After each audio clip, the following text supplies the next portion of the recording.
یک برادرش هم میبینم میگه برادر دینا خطی زنت بسیار جنگ جنجال داشتی، تمام همسایه ها و تمام همون کوچه در خانه تو جمع بدن، خدر جنگ سخت رفته است.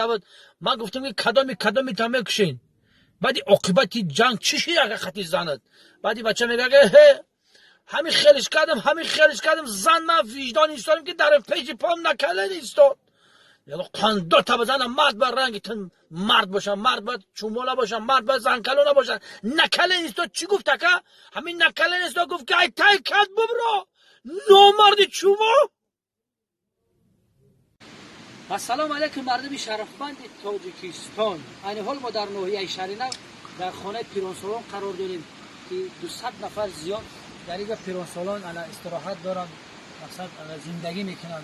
الان چون این برادران عزیز، برادرم با خالق آمده است، دوست برادرم صحبت کردیم خیلی اینا را گفتیم که شما حضوردار نباشه، همیشه حکومت تاجیکستان با شما را نمیگذارد که تنها باشه، سلامت باشه. نگه هر کی خدانه یتیمی خسته را باز یابد جنتی در بسته را.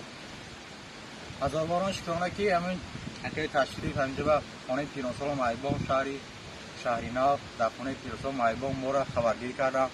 با همین سخنانشون نیک، با همین دستگیریاشون ما خبرگیری کرد تیسر که مثل همین که از خیر و سخاوتمند آدمی نیکچو و خاکسار بسیارتر شود، مثل همین که از آدم ها زیادتر شود که تاجیکستان باز زیباتر و خندان دلجو باشه. مخلصانشان